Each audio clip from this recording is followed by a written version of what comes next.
bienvenue. Welcome to Property Quorun.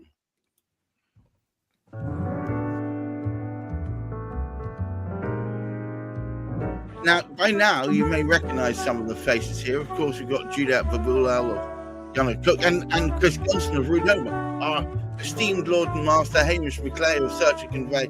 And today we're joined by our special guest, Wendy Gibson. You may know Property Quorum as a ragtag place where people talk about all things property. Well, it's more than that, I tell you, more than that. We discuss things that other people perhaps are slightly afraid to touch on, probably for good reason. Today's topic is no different. Caveat emptor. Yes, lovely bit of Latin there. Caveat emptor, key for today's auctions, or is it? And as is traditional, of course, Hamish, yes, straight under the bus. Well, one of the great things about this morning, I can actually sort of say I haven't a clue of what we're talking about. In that, I've never actually attended one of these auctions. I perhaps ought to, and I don't really know what goes on. But I've heard great tales. I've spoke to estate agents who are saying this can be a superb way. Estate agents telling me it's a good way sometimes to move your property. My wife is an avid fan of the various television ones which show all of these auctions. We're hammering under the home. Oh yes, Amazon, things like that. It's very, very popular. From what I can understand, from various bits and pieces, as I flick through the house and sort of see bits and pieces of what's sort of going on, quite often, inexperienced people who've never bought an auction before, in fact, sometimes they've never even bought properties, find it as a good way of sort of getting in. And I'm sure Wendy will come up with some interesting aspects of what has gone on that she knows about that we need to be sort of careful about. So I would need to speak to some people before I went along to an auction if I was going to be taking it seriously. But certainly must be worth perhaps a visit on some occasion. But the rest of us, the rest of the teams who are here today, I'm sure can tell us some grand tales of various experiences which they know about. Well, Juliet, look, it's always the great mystery, isn't it? Going to the old auction and banging on a bid or two, and it's all going to come out right at the end. Well, you hear about these terrible stories about people not reading the pack and then finding out they bought a shoebox in Mayfair with no light. Is it nowadays, given that we've got these 3D walkthroughs, etc., anybody can do this and come off with the right property, can't they?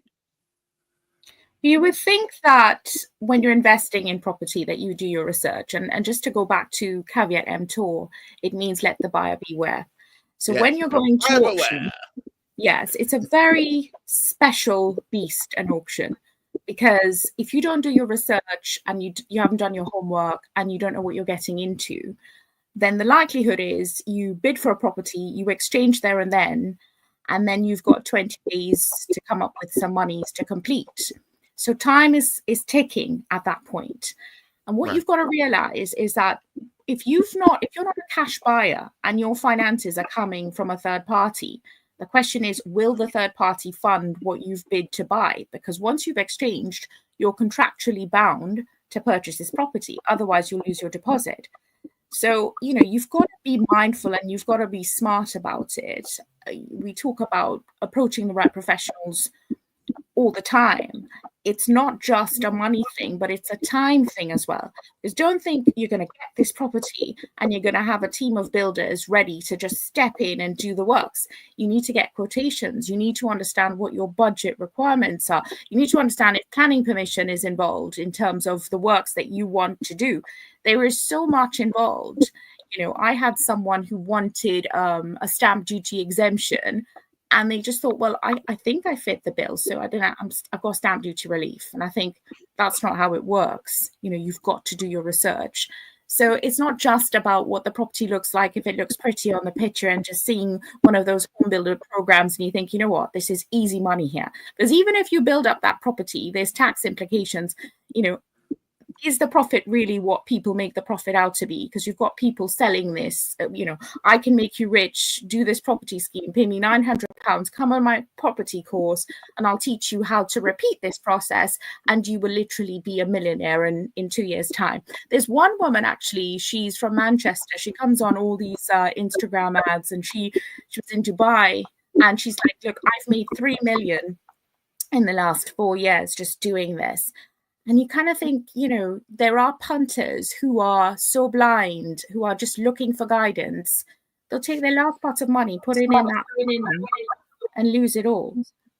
So you've just got to be careful. But the one thing I would say with auctions is that a lot of the times properties are chucked in auction by, perhaps people who've inherited the property and they know nothing about it, or a bank who's repossessed the property and they're not going to give you any inquiries. So you've got to be prepared to not have answers to those, sort of normal questions that a normal seller would provide you with. So that then, but it's kind of, it's still, you're still making it out to sound a bit like the Wild West here, Chris. You've probably got some hair-raising tales yourself, but is it the case that if one is a little bit sharp, you can really still get a steal at the auction? You need to do your due diligence. Juliet is absolutely correct. You need to spend some time looking through the auction catalogue. Any potential lots that you're looking at, do your due diligence on them, download the auction pack. Be aware that the auction packs do change, and less scrupulous individuals may slide in amended terms at the last minute. It's something to be very aware of. That doesn't seem fair. Just be aware of it. How much close to the last minute are we talking? Oh, on hours. Within minutes of the auction starting, you'll normally get notified by the auctioneer that there's been an addendum into lots X, Y, Z. Because I remember you telling me once that you turned up to a property. I don't know if it was through auction, but I just remember you telling you turned up to a property and it turned out just to be the facade. It wasn't me. That was a horror story from an auction, yes. But yeah, that's true. Someone had bought a property and it was just the front of the house that they bought. So yeah, I would definitely advocate going and looking at the properties. But auctions are a great place to go. There are some fantastic opportunities. I definitely get into the room and experience it before you can even consider bidding on anything. Juliet's absolutely right. You need to get your funding lined up and to make sure you're in a much stronger position if you're a cash buyer, because you can just get it done quickly. If you do need to get lending, certainly make those inquiries before. There are lenders in the room, but generally you will pay a premium for having to use those lenders. So it's a good idea to try and get lending lined up prior. And be aware that auction conditions are normally 20 working days. But so Chris, isn't it hard to get lending sorted out up front if you don't know exactly what it is you're going to come out with? It can be challenging, yes, it can be. So quite often, as an investor, we will use a bridging loan. Bridging lenders, they will generally lend on most things. But again, go and have a conversation with them. The more risk-averse ones, you will pay a bigger premium for. It's as simple as that. Bridging lending is costly.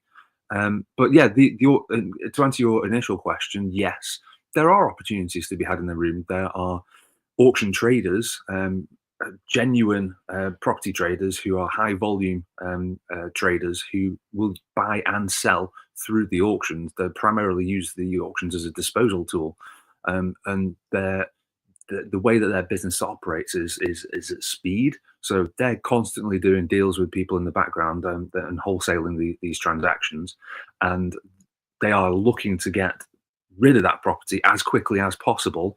So on and off their books, so they can monetize and get the cash through their business. So they will sell at trade prices. They will have a certain margin that they're prepared to take, which is why you may feel that sometimes you are getting a great deal in an auction, because you're potentially purchasing somewhere between trade and retail. So if you're able to get something that's discounted from the open market value or the full market value, then yeah, you're onto a winner. I'm not going to say every property is like that, and you are competing immediately with other potential buyers in that room. So it's very important to know what your upper limit is, and don't go above it. sit on your hands. don't be egged on. And one other point to bear in mind. Don't buy with emotion then. Don't buy with emotion. If you do get into an auction room, and I would advocate going and sitting at the back of the room, because you will see all sorts of tricks of the trade. So things like, is the auctioneer asking for a bid off a light shade? Yes, he probably is, and he is actually allowed to do that up to the reserve price. But yeah, just bear in mind that there's a reason that auctions normally have their host environment in a hotel with a bar in the room. So yeah, make sure you set that threshold and keep your hands under your bum before you get carried away. I'm almost scared to ask, Wendy, what are your thoughts on first-time buyers or any young person thinking, "Oh, I can swan into the auction room and get myself a steal"? I would never say to them that it's inadvisable, because as Chris and Juliet have said, it's likely that, well, there are possibilities that you might actually get a bargain.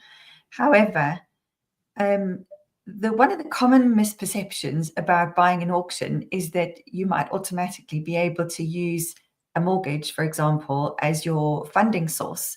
Right. So obviously on paper, it's potentially possible for it to happen, but given the volumes of work, given all the checks and balances that have to be done during the conveyancing process, it's very unlikely that the stars will align and you will be able to complete using mortgage finance.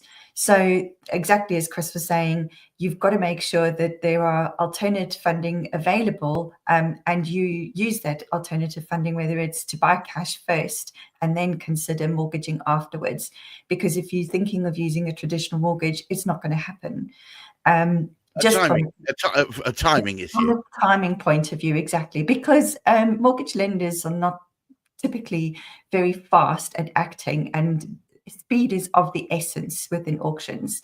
The other thing, which is a common pitfall, is the fact that people don't read the additional terms, and they don't realize that in auctions, vendors can actually insist that the buyer paid their legal costs, for example.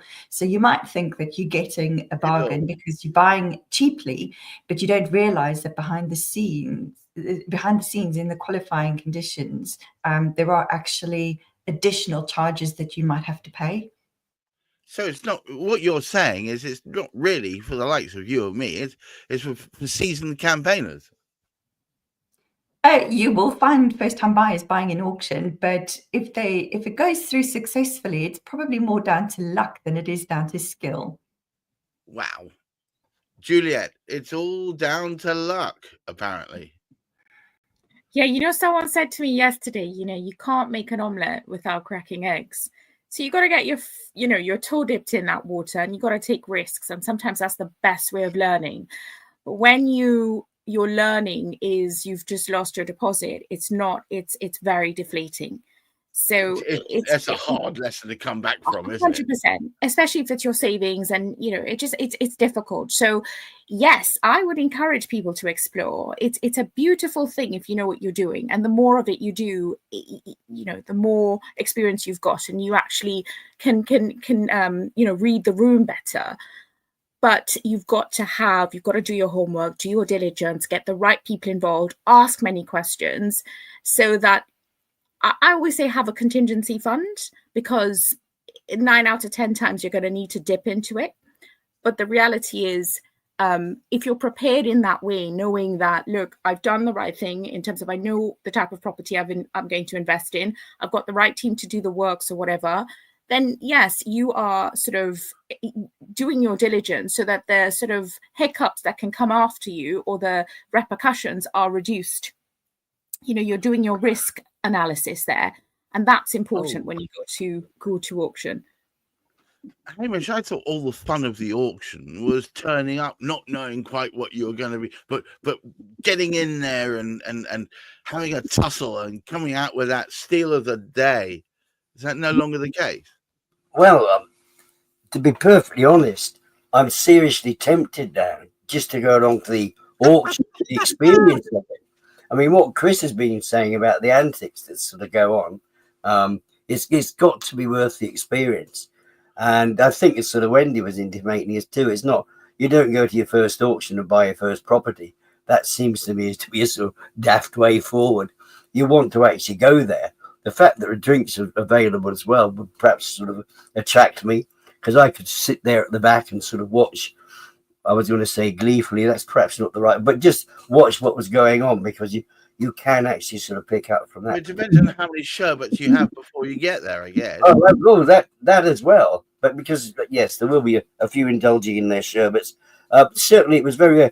I was speaking to a colleague of all of ours who turns up from time to time, Rowan, the estate agent from Oxford, and he was saying to me, it's a great way. There are great reasons for being able to use an auction, and Juliet sort of picked up on it.